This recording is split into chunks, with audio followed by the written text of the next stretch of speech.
Hello students, good evening. Welcome to Chemistry Concept. Superb MCQs के साथ फिर से आगे बढ़ना है। आज ये है आपके डाउट्स और मेरा सॉल्यूशन। तो आपके जो डाउट्स हैं आपने जो भेजे हैं उसे सॉल्व करते हैं। चलो, आपका doubt number 1, the sulfate of a metal M contains 9.87% of M। तो बच्चों इसे क्या फायदा होगा? परसेंटेज दिया है। अब मुझे आप एक काम करो, अगर मेरे पास अमोनिया है और मैं आपको क्वेश्चन ये पूछ लूं कि अमोनिया में नाइट्रोजन के परसेंटेज को कैलकुलेट करने का फॉर्मूला क्या रहेगा? फास्ट।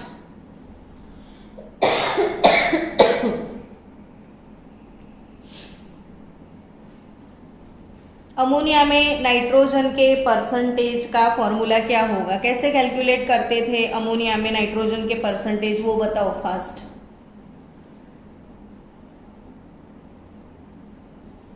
एनीवन? जाबिया, शिवम?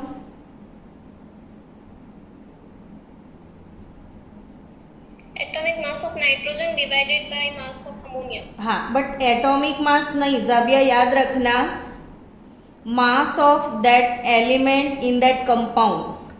अगर वो N2O5 है तो 14 इंटू 2 28 लेना पड़ेगा, यानी मास ऑफ दैट एलिमेंट, इसमें नाइट्रोजन का मास 14 है। अब टोटल मास कितना? तो 17 इंटू 100। तो आपको परसेंटेज कैसे निकालते हैं वो पता होना चाहिए कि mass of that compound, mass of that element in that compound upon total mass into 100। तो हमारे पास मेटल के परसेंटेज है, कितने परसेंटेज ऑफ मेटल का फॉर्मूला क्या होगा इसमें? तो obviously atomic mass of that metal, question वही पूछा है, atomic mass of that metal. और this sulphate is isomorphous with that sulphate. Isomorphous मतलब ये वाले सल्फेट का फॉर्मूला इसके साथ आइसोमॉर्फस, यानी आइसोमॉर्फिज्म मतलब दो कंपाउंड के स्ट्रक्चर सेम है, यानी ये वाले मेटल सल्फेट का फॉर्मूला भी सेम होगा, MsO4 इंटू 7H2O।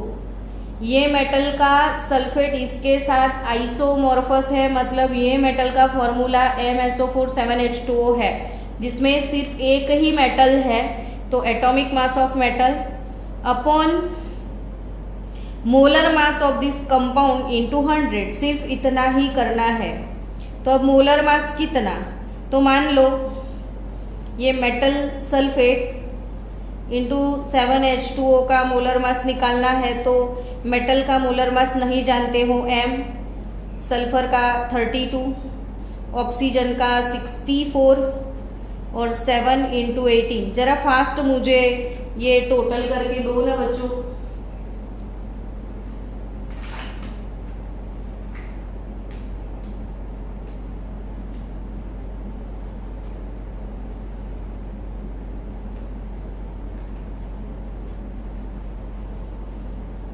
तो स्मॉल m प्लस 2 2 2, तो m प्लस 2 2 2। आपको समझ में आई ये बात कि नहीं आई वो बताओ मुझे।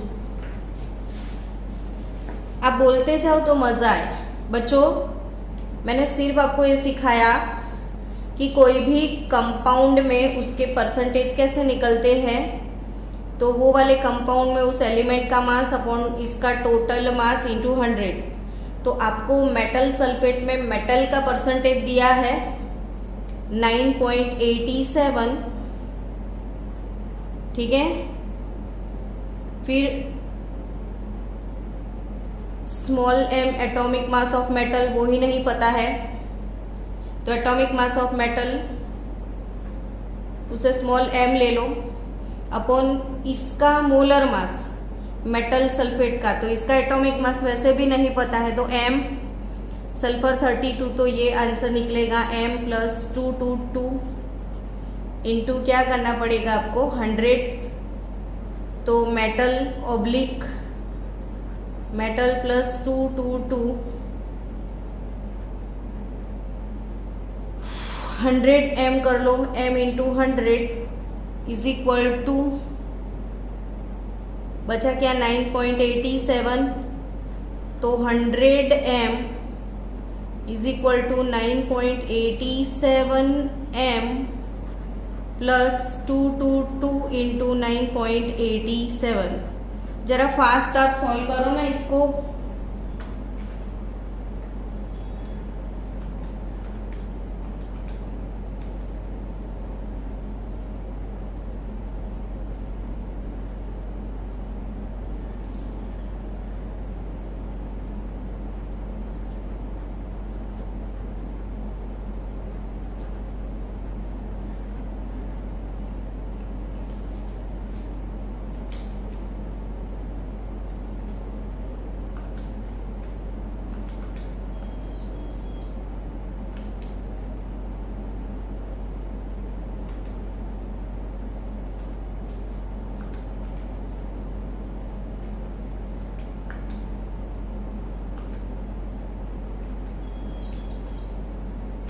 तो चलो सॉल्व करने के बाद आंसर मिला मुझे Cm 24.3। तो कितना आंसर आया एटॉमिक मास, यानी ये मैग्नीशियम का सल्फेट होगा, magnesium sulphate into 7H2O। Done, आ गया समझ में? बोलते जाओ ना बच्चों please.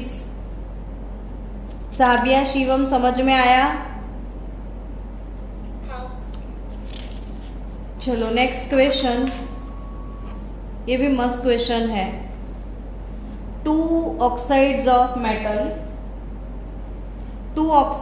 metal contains 53.4% and 36.4% oxygen by mass. If the formula of first oxide is this, then that of second. तो एक ऑक्साइड हमारे पास है MO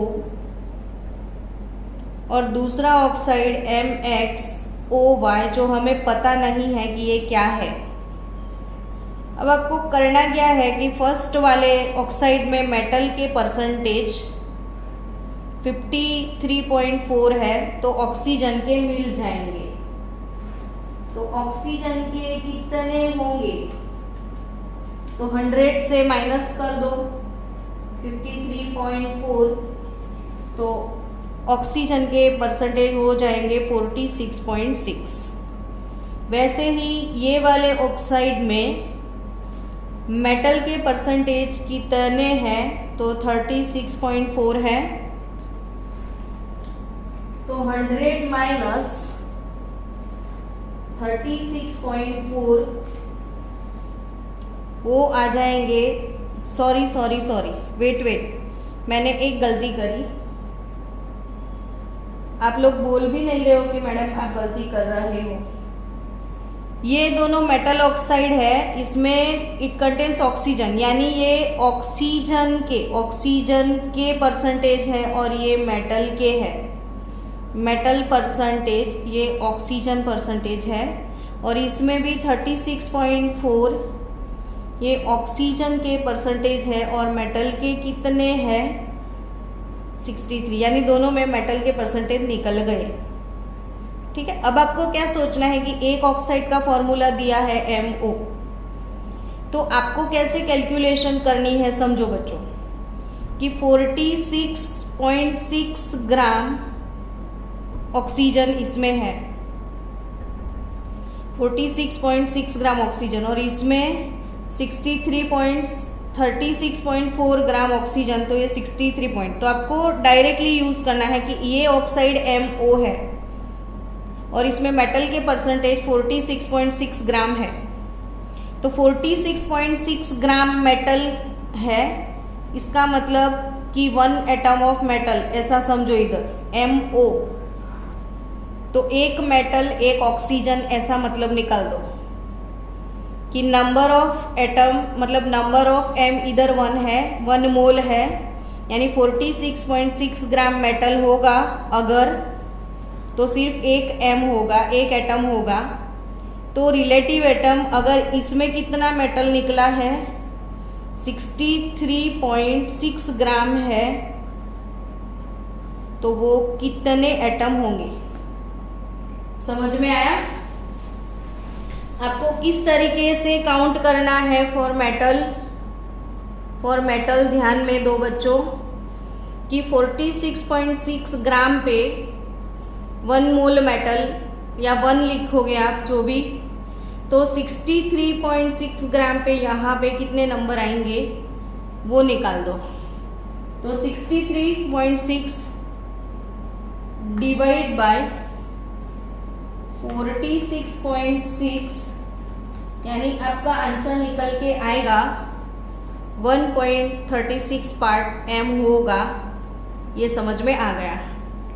अब इसके लिए सेम ऑक्सीजन का सोचो कि MO, तो इसमें एक ही ऑक्सीजन है, इसमें कितने हैं वो नहीं पता है, तो ऑक्सीजन कितना ग्राम है, तो अगर 53.4 ग्राम ऑक्सीजन होता तो सिर्फ 1 एटम या 1 मोल होता, 1 मोल एटम होता। तो हमारे पास 36.4 पे, ये ऑक्सीजन का है ना, मैंने किसका लिखा, हाँ ऑक्सीजन का ही लिखा, 53.4 ऑक्सीजन एक एटम, तो 36.4 पे कितने, तो 53.4 डिवाइडेड बाय 36.4, तो वो हो जाएंगे 1.46। ये O के रिलेटिव नंबर निकल गए। अब आपको M और O का रेशियो लिखना है सिर्फ। तो मेटल का पार्ट है 1.36, ऑक्सीजन का है 1.46। अब दोनों में से छोटा नंबर है उससे डिवाइड कर दो, तो छोटा नंबर यही है 1.36, तो मेटल M निकल के आएगा, लेकिन O का क्या निकला 36.4 डिवाइड 53.4 है उससे। हाँ, तो क्या आंसर आया उसका, मैंने क्या किया 36.4 डिवाइड बाय 53.4, तो 0.68 आएगा, है ना। ओके, ये आएगा 0.68।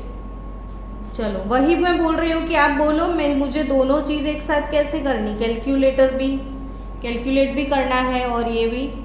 तो ये है 1.36 और ये है 0.68। अब स्मॉलेस्ट पार्ट कौन है,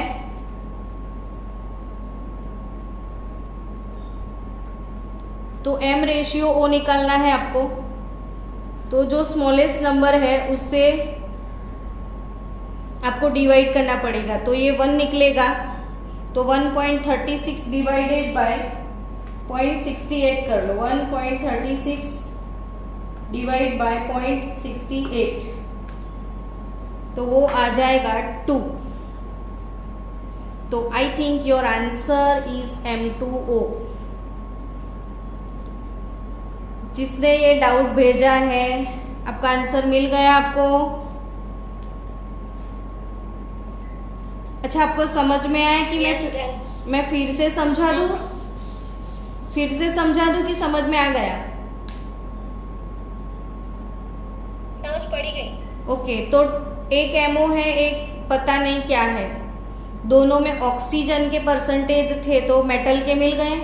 अब सिंगल M इतना ग्राम, तो एक M तो इतना ग्राम पर कितना M, और इतना ग्राम पर एक O तो इतने ग्राम पर कितना O। फिर मेटल वर्सेस ऑक्सीजन का जो प्रपोर्शन मेटल का है ऑक्सीजन का वो लिख दो, और जो सबसे कम प्रपोर्शन है उससे डिवाइड कर दो, तो आपको फॉर्मूला मिल जाएगा।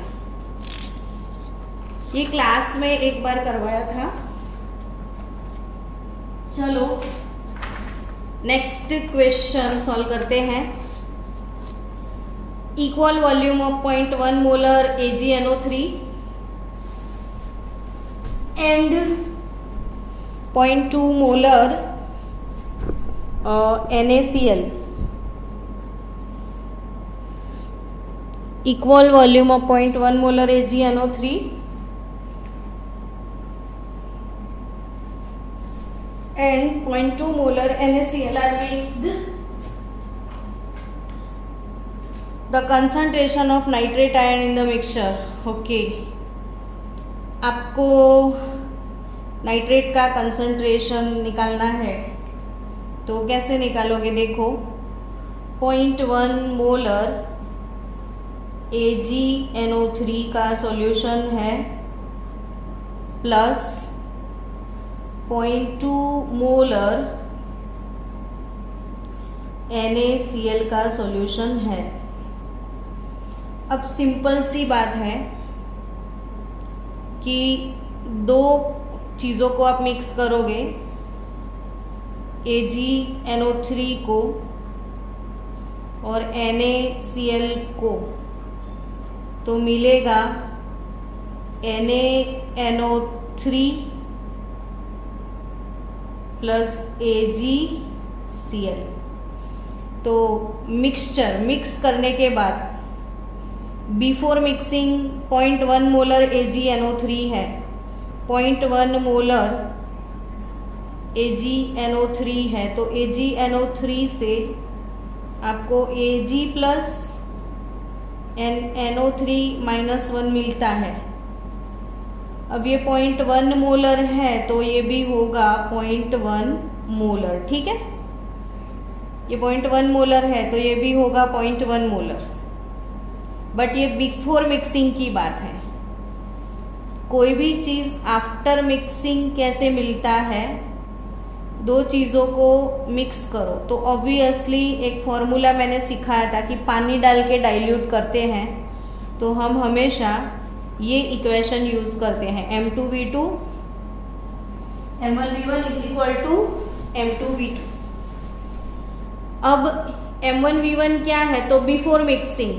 M2V2 क्या है? After mixing. एक कॉमन सी बात है कि 0.1 मोलर इसका कंसंट्रेशन था, इसमें अपने 0.2 मोलर ये चीज डाल दिया, तो कोई एक कंपाउंड में जब कोई दूसरा चीज आ जाता है तो वॉल्यूम बढ़ेगा ना, और बोला है इक्वल वॉल्यूम। मान लो ये पहले 50 ml था और फिर बाद में आपने ये भी 50 ml इक्वल वॉल्यूम मिक्स करना है।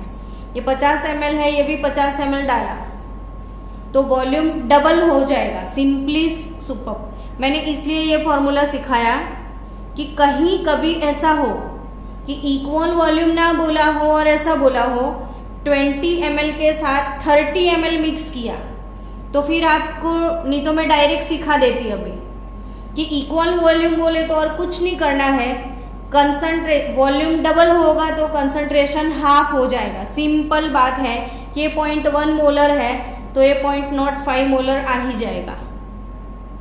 वॉल्यूम डबल होगा, इक्वल वॉल्यूम, ये 50 ये 50 तो पूरा 100 हो गया, 100 हो जाएगा तो कंसंट्रेशन जो है वो हाफ हो जाएगा। लेकिन मैंने ये मेथड इसलिए सिखाया कि कहीं डिफरेंट वॉल्यूम दिए हैं तब क्या है, तो वॉल्यूम अगर अलग अलग है तो यही चीज से सॉल्व करो। अब इक्वल वॉल्यूम में मैं यही फॉर्मूला अप्लाई करके सिखाती हूँ। देखो कि molarity before mixing 0.1, volume x, M2 नहीं पता है आफ्टर मिक्सिंग, और वॉल्यूम टोटल इसका x 2x हो जाएगा। तो व्हाट इज M2 हियर? तो 0.1/2 तो 0.05 मोलर नाइट्रेट का कंसंट्रेशन होगा। तो ये बहुत अच्छा क्वेश्चन है, बहुत अच्छा क्वेश्चन, इसलिए मैंने इसको सिलेक्ट किया कि बहुत मस्त क्वेश्चन है कि इक्वल वॉल्यूम के दो सॉल्यूशन को कभी आप मिक्स करते हो, दो सॉल्ट भी होते हैं, डोंट वरी, कोई भी दो चीज़ों को मिक्स करो तो ये फॉर्मूला अप्लाई करो। फिर वो चीज़ वाटर क्यों ना हो, H2SO4 में पानी डाल के डाइल्यूट करते हो तो यही फॉर्मूला यूज़ करते हैं। तो दो अलग अलग सॉल्यूशन मिक्स करो तो भी यही formula, M1V1 is equal to M2V2। ये बिफोर मिक्सिंग, ये after mixing. Before mixing NO3 का कंसंट्रेशन तो आपको AgNO3 में ही मिलेगा 0.1, तो AgNO3 के बारे में M1V1 is equal to M2V2, और कहीं Cl माइनस का पूछ लिया होता तो NaCl 0.2 मोलर था, तो 0.2 का हाफ हो जाता 0.1, तो इट्स डन। चलो next question, a metal M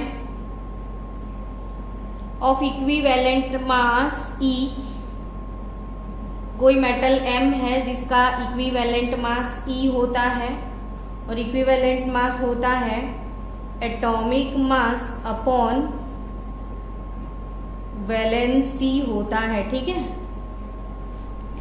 तो E form an oxide of molecular formula MXOY, तो उसको सेपरेट कर दो, X mole metal Y mole oxygen, X mole metal Y mole oxygen, ठीक है। Y मोल ऑक्सीजन होगा, X mole metal होगा, लेकिन कंपाउंड कैसे बनता है, M plus Y O minus X, इसका वैलेंसी X, इसका Y, तो MXOY हो गया, यानी मेटल का वैलेंसी ये वाला, इसकी टोपी इसके सर, इसकी टोपी इसके सर, तो X मोल M प्लस Y हो जाएगा, Y मोल O माइनस X हो जाएगा, तो X इंटू वाई यानी वैलेंसी ये वाले ऑक्साइड की क्या होगी, वैलेंसी क्या होती है, X इंटू वाई होती है। जैसे बाय चांस बच्चों आपको कभी बोला गया है कि Al2SO4 थ्राइस है, तो इसका इक्विवेलेंट मास क्या निकलेगा, तो आपको इसको सेपरेट करना पड़ेगा कि Al2SO4 थ्राइस, तो 2 मोल Al3, 3 मोल SO4 माइनस 2। अब equivalent mass is nothing but molar mass upon valency होता है, तो इसका मोलर मास जो भी रहेगा, लेकिन वैलेंसी 3 इंटू 6 दोनों सेम है, M/6, तो Al2SO4 थ्राइस का इक्विवेलेंट मास होगा M/6। वैसे ये वाला जो ऑक्साइड है MXOY, तो वो है X मोल M प्लस Y और Y मोल O माइनस X, तो इसका वैलेंसी क्या निकला XY, तो ये इक्विवेलेंट मास E। आपको एटॉमिक मास ऑफ मेटल ही तो पूछा है, तो एटॉमिक मास ऑफ मेटल और वैलेंसी निकलेगा इसका XY, तो एटॉमिक मास का आंसर निकलेगा XYE। क्या आंसर है इसमें, yes, this is our answer XYE, तो एटॉमिक मास होगा XYE। चलो ठीक है, तो स्टूडेंट्स चलो नेक्स्ट क्वेश्चन, मैं क्वेश्चन भी लिख रही हूँ, आप भी मेरे साथ साथ लिख देना।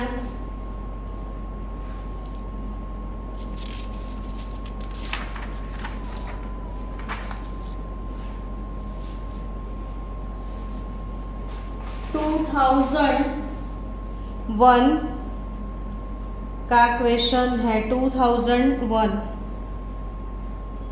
Percentage of selenium, wait for 1 minute,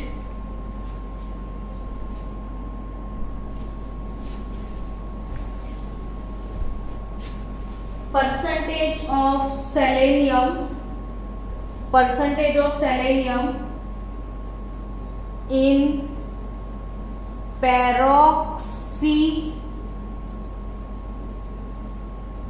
peroxidase anhydrase enzyme is 0.5% by weight, is 0.5% by weight. Atomic weight 78.4, then minimum molecular weight, then minimum molecular weight,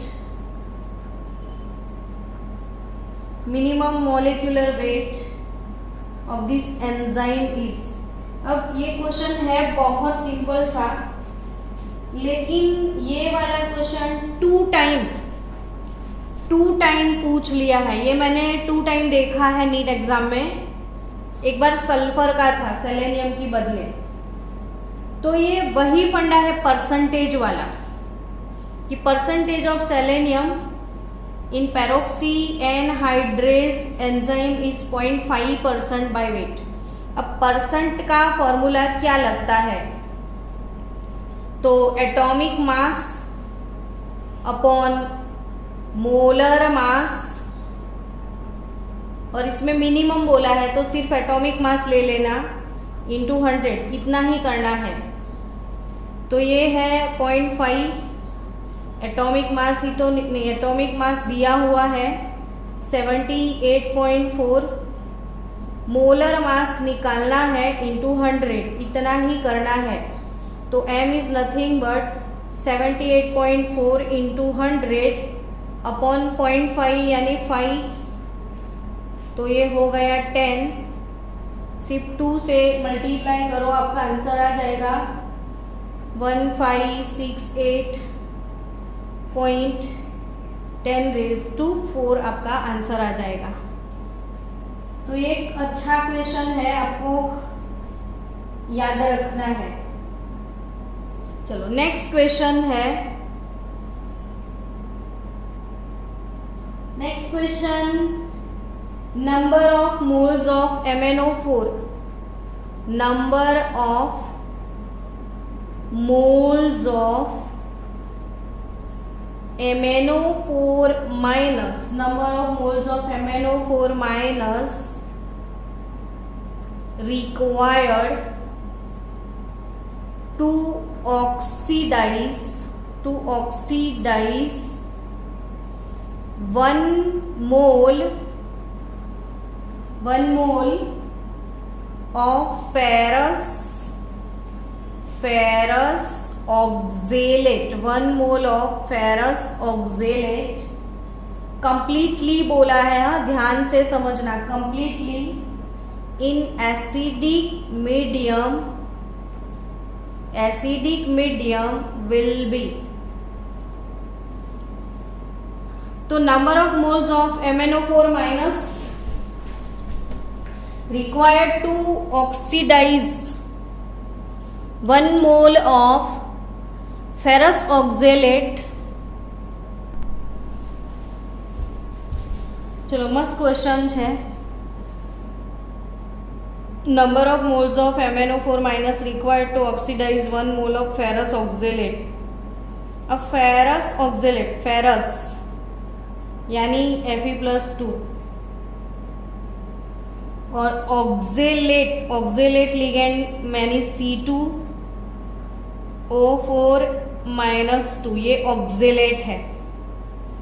तो फेरस ऑक्जेलेट यानी Fe+2, ये फेरस, और ये तो ये भी +2, ये भी +2. तो फेरस ऑक्जेलेट का कंपाउंड बनेगा FeC2O4. अब फेरस ऑक्जेलेट जो है Fe2, इसका रिएक्शन होगा MnO4- से. तो आपको ये चीज याद रखनी पड़ेगी बच्चों. फेरस ऑक्जेलेट में ये वाली चीज याद रखनी पड़ेगी कि मैंगनीज MnO4- है क्या, तो वो स्ट्रॉन्ग ऑक्सीडाइजिंग एजेंट है. MnO4 क्या है? Strong oxidising agent. और अगर वो स्ट्रॉन्ग ऑक्सीडाइजिंग एजेंट है, ये स्ट्रॉन्ग ऑक्सीडाइजिंग एजेंट है तो दूसरों को ऑक्सीडाइज करेगा. अब कॉमन लॉजिक कि ऑक्सीडाइज होना मतलब ऑक्सीडेशन स्टेट इंक्रीज होना, यानी Fe2 हो जाएगा Fe3. तो MnO4- पर मैंगनेट क्या होगा? तो तो पर मैंगनेट कन्वर्ट होगा Mn2 में। आपको ये चीज तो पता ही है कब से कि एसिडिक मीडियम में पर मैंगनेट आयन कंप्लीटली रिड्यूस होगा तो Mn2 में होगा। अब बात आई ऑक्जेलेट की, तो C2O4-2 उसका भी ऑक्सीडेशन करेगा MnO4-, तो वो भी कन्वर्ट होगा Mn2 में। लेकिन ऑक्जेलेटो किस में कन्वर्ट होगा, तो वो रिलीज करेगा कार्बन डाइऑक्साइड गैस, और 2 मोल, ये C2 है तो 2 मोल CO2 रिलीज करेगा, और ये 2 मोल CO2 रिलीज करेगा तो 2 मोल्स इलेक्ट्रॉन लूज करेगा। ये -2 चार्ज है तो 2 मोल इलेक्ट्रॉन लूज करेगा। अब दोनों इक्वेशन का टोटल लगा लो कि Fe + 2 ऑक्जेलेट MnO4-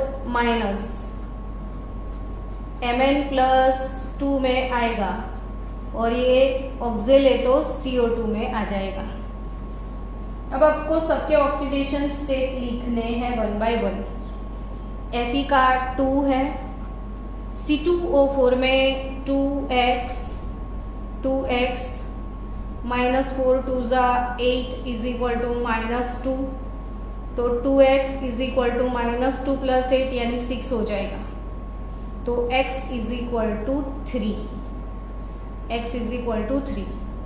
बट 2 है ना, 2 कार्बन है तो 2x = 2 कार्बन के लिए तो 6 होगा। इधर 2 कार्बन के लिए इधर कार्बन का 4 निकलेगा। CO2 में कार्बन का ऑक्सीडेशन स्टेट 4 निकलेगा, लेकिन एक कार्बन का 4 तो 2 के लिए 8 हो जाएगा। मैंगनीज का तो +2 है, इसमें +7।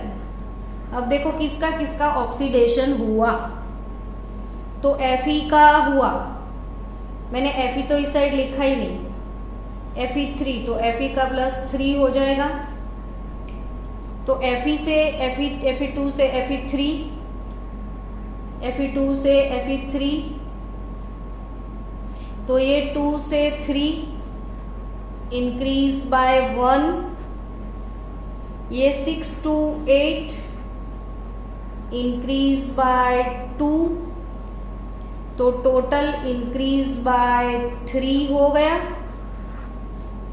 और Mn का डिक्रीज बाय 5। अब बैलेंस कैसे किया जाए, तो इसको 3 से मल्टीप्लाई कर दो, इसको 5 से मल्टीप्लाई कर दो, यानी ये 5 FeC2O4 + 3 MnO4- gives 3 Mn2 + 10 CO2 + 5 Fe3। ये बैलेंस इक्वेशन हो गया। अब क्वेश्चन क्या है कि the number of moles of MnO4- required to oxidise 1 mole of ferrous oxalate.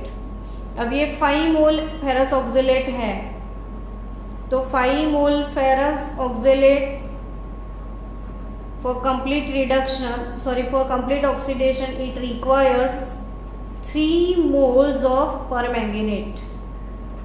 तो 1 मोल के लिए कितना, तो 3/5, जितना 3/5 को पॉइंट में कन्वर्ट करो तो 0.6 आएगा आंसर, तो इट इज 0.6 मोल। चलो next question,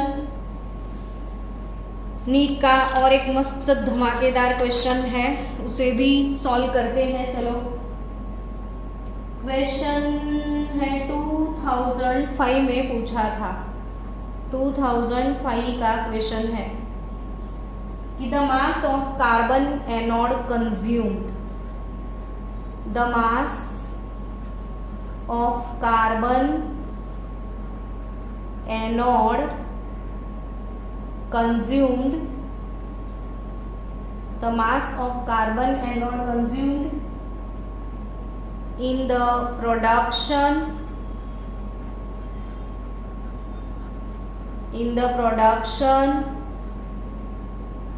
of 270 kg of metal from bauxite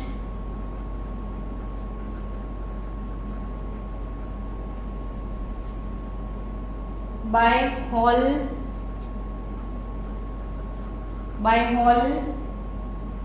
हेरोल्ट process.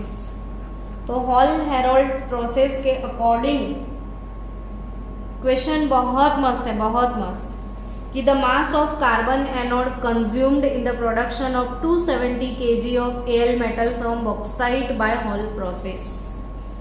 तो बॉक्साइट का फॉर्मूला है Al2O3 है। तो हॉल हेरोल्ट प्रोसेस क्या है वो समझा दो आपको, कि ये जो भी बॉक्साइट का फॉर्मूला है, बॉक्साइट का फॉर्मूला बच्चों, बॉक्साइट है, इसे क्रायोलाइट में डिसॉल्व करके इसका इलेक्ट्रोलिटिक रिडक्शन किया जाता है, तब कॉपर क्लैंप के ऊपर इसमें एज अ एनोड कार्बन को रखा जाता है। तो इसमें कार्बन एनोड यूज होता है, कार्बन एनोड यूज होता है। तो मान लो ये कार्बन के एनोड है। एज यू नो दैट कि कभी भी इलेक्ट्रोलिटिक प्रोसेस में बॉडी यानी वेट रिड्यूस किसका होता है, तो एनोड, हमेशा एनोड मर जाता है बेचारा।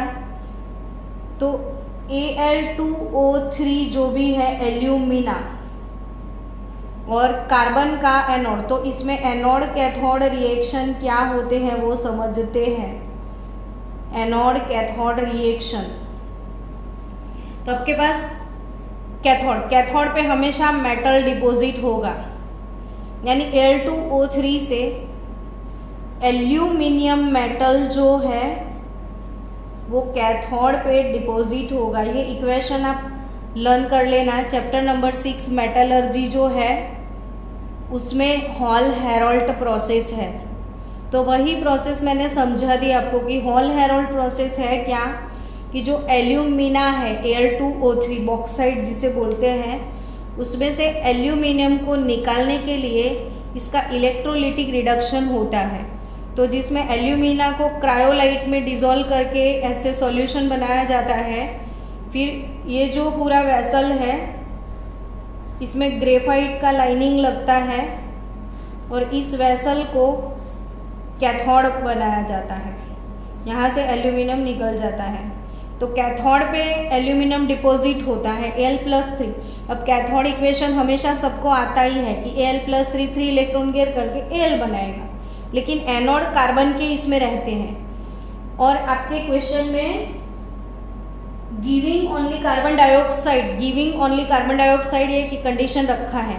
तो एनोड पे रिएक्शन क्या होते हैं कि एनोड कार्बन का है, कार्बन ऑक्सीजन के साथ रिएक्ट करके बनाता है carbon monoxide and carbon dioxide. Actually ये इक्वेशन है C+O-2 CO और C+2O-2 CO2। अब CO2 जो है वो बनेगा तो 4 इलेक्ट्रॉन लूज होंगे, 4 इलेक्ट्रॉन लूज होंगे। तो ये हॉल हेरोल्ट प्रोसेस के ऊपर क्वेश्चन बनाया गया है, यानी कितना सारा आपको यूटिलाइज कर लिया। हॉल हेरोल्ट प्रोसेस पूरा जिसको बाय हार्ट होता है वही वो कर पाता है सॉल्व। तो कार्बन C+2O-2 ये इसका एनोड प्रोसेस है। तो टोटल प्रोसेस क्या होगा, तो अब ये 4 है, ये 3, तो इसको 3 से मल्टीप्लाई करेगा, इसको 4 से मल्टीप्लाई करना है। तो 3 मोल कार्बन प्लस 6 मोल oxygen gives CO2, 3 CO2 plus 12 मोल इलेक्ट्रॉन हो जाएगा और 4 मोल Al+3 प्लस 12 मोल इलेक्ट्रॉन गिव्स 4 मोल एल्यूमिनियम। अब ये बैलेंस इक्वेशन होगा 4 Al2O3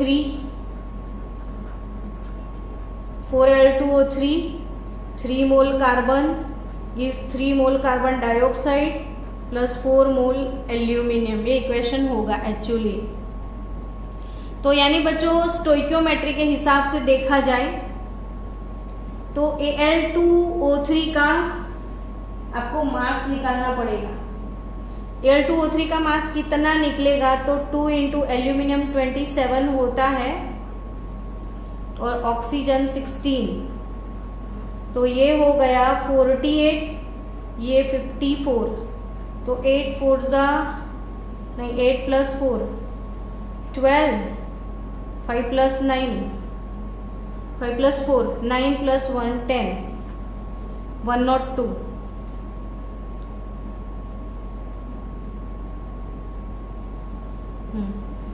तो ये 4 इंटू 102, ये 4 मोल है, 4 इंटू 102 ग्राम Al2O3, सॉरी आपको तो एल्यूमिनियम का प्रोडक्शन करना है ना, तो 270 kg एल्यूमिनियम मेटल की बात करी है, तो 4 मोल एल्यूमिनियम यानी 4 मोल इंटू 27 ग्राम, एल्यूमिनियम का एटॉमिक मास 27 ग्राम है, तो 4 इंटू 27 ग्राम एल्यूमिनियम का प्रोडक्शन होता है, तब 3 मोल कार्बन का कंजप्शन होता है। 3 यानी 3 इंटू 12 36 ग्राम कार्बन का एटॉमिक मास 12 है। तो ये ग्राम का केजी कर लो तो भी दोनों का सेम सीन रहेगा। तो 270 के लिए अब मैं इधर केजी भी लिख सकती हूँ, केजी में कन्वर्ट करोगे तो दोनों के टर्म्स खत्म हो जाएंगे। तो इसमें कितना, तो 3 into 12 into 270 divided by 4 into 27, तो ये हो गया 10, 90 ग्राम इज द आंसर। तो आपका आंसर आएगा 90 KG, sorry not gram, KG में पूछा है तो केजी में, तो 90 केजी कार्बन का कंजप्शन होगा। फिर से समझा दूं मैं बच्चों, ये हॉल हेरोल्ट प्रोसेस के ऊपर क्वेश्चन बनाया गया है, जिसको चैप्टर 1 के साथ रिलेट किया गया है स्टोइकियोमेट्री के हिसाब से। तो मास ऑफ कार्बन एनोड, इसमें कॉपर के क्लैंप पे कार्बन के एनोड ऐसे लटकाए जाते हैं। कार्बन आपको याद रखना है कि जब 1 किलोग्राम एल्यूमिनियम बनता है, 1 किलोग्राम एल्यूमिनियम बनता है तो 500 ग्राम कार्बन कंज्यूम हो जाता है। लेकिन ये फॉर्मूला आप सीधा अप्लाई नहीं कर पाओगे इधर, तो आपको ऐसे कैलकुलेट करना है कि कैथोड पे एल्यूमिनियम डिपॉजिट होगा तो Al+3 इलेक्ट्रॉन गिव्स Al, और एनोड पे कार्बन डाइऑक्साइड बनेगा तो C+2O-2 गिव्स CO2। अब ये 4 इलेक्ट्रॉन लूज करेगा 3, तो दोनों को बैलेंस करो तो ये इक्वेशन बनेगा। हॉल हेरोल्ट प्रोसेस का इक्वेशन है डायरेक्टली। अगर आपने हॉल हेरोल्ट चैप्टर 6 में बाय हार्ट किया है तो आपको ये प्रोसेस नहीं करनी पड़ेगी, आपको सीधा इक्वेशन पता होगा। तो सीधा इक्वेशन के हिसाब से 4 मोल एल्यूमिनियम के लिए 3 मोल कार्बन, तो 270 के लिए कितना, तो 90 kg। चलो